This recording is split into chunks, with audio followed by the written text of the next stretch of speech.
Hello, my name is James O'Halloran and you're very welcome back. I've been looking into and studying and using internal family systems or parts for many years now, including introducing it to my clients.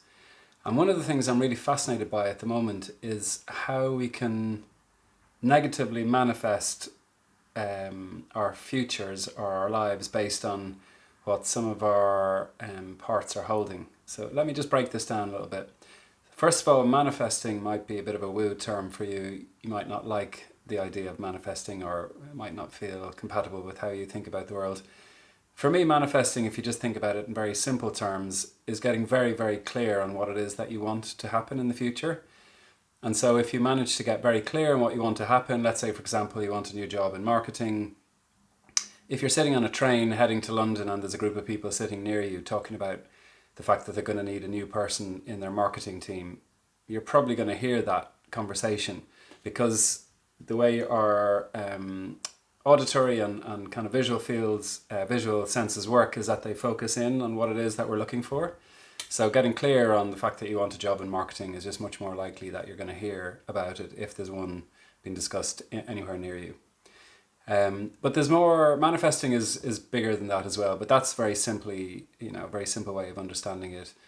There's an energetic component to manifesting as well. I mean, our energetic kind of transmission can be measured scientifically. So I don't think that's woo either. But there's a sense that if you get clear again on what it is that you want, or if your system is really purely desiring or aspiring for something, it sends out this kind of like energetic transmission. It makes you attractive to that thing in the world. Hopefully I'm not stretching you too far and talking about these things, but my belief is that it works. So, but I kind of just pause for a second.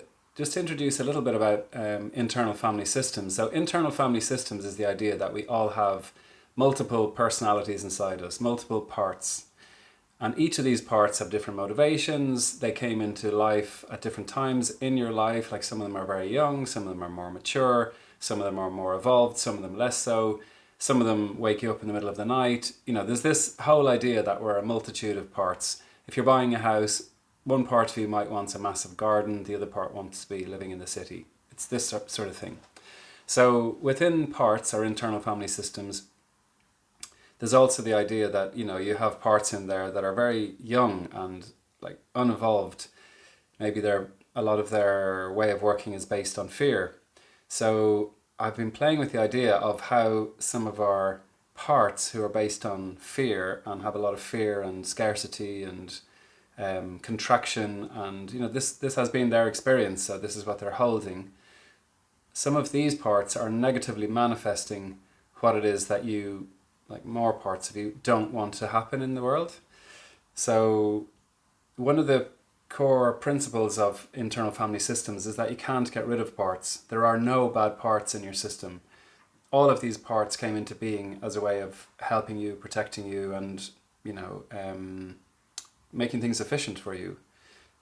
And so if there's a part in your system that's terrified of you achieving success of any description, it's going to go about and negatively manifest that.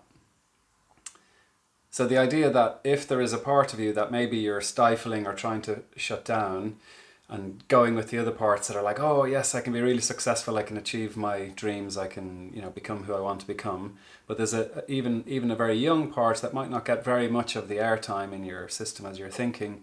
But if there's a young part or a part of you that believes that that's not true or that shouldn't happen because that would be risky for any reason, then it's going to likely prevent you from achieving that reality. Now, what can you do about this? Well, first and foremost, as I said, you can't get rid of parts. It's like cutting off your own arm. You wouldn't want to do that. These parts have come to life to kind of look after you. So it's better to build a relationship with these parts, to understand why they came to be and when they came to be and what they're there to serve you. What are they protecting you from? What are they keeping you safe from? Now, you can do this with a parts therapist. You can do it with me to some extent. Or you can do it with your journal. Just beginning to understand what's the internal dialogue and narrative that comes up sometimes when you're concerned about things. begin to get to know that part, begin to get to know and understand that voice. What's the tone of that voice? Where does the voice come from? Or how do you experience it in your whole being? Become intimate with that and begin to give space to that. Understand if there's anything that it needs or is looking for or desiring. Because if you can go to it, just like if you were a benevolent CEO and you had a whole team of people working for you, but one person, the Karen, was complaining and saying, I need more attention, I'm not happy, well, you can fire that person, but in the parts analogy, you can't get rid of them. So the best thing to do is to go to them and look after them and see what their needs are and see if you can support them, because every part and everyone is good and they're operating well. So, they're good. They might not be operating well, but they have positive intent. So if you can support bringing that positive intent back online, then you can bring this part back online and release the energy that they're holding, including how you might be negatively manifesting your reality. Hopefully this is a mini introduction and has made some degree of sense, but ultimately if you can get to know the voices and parts inside you that are fearful or trying to keep you small, trying to keep you back, then you'll have much more success, I believe, in getting what you want to get to. Because often what we try to do is we try to drown out the small fearful voice by overplaying the kind of desiring, aspiring, ambitious voice or part, and this doesn't really work. It works to some extent and for some amount of time, but ultimately when you get to the bigger and more difficult things that you want to manifest or that aren't flowing in your life yet, then this is part of the reason. So I hope it makes sense, and I hope you have some good fortune in trying to understand these parts and giving them what it is they need and helping them evolve. If you have any feedback on this, I'd love to hear it or your experience of it. And otherwise, good luck. Cheers.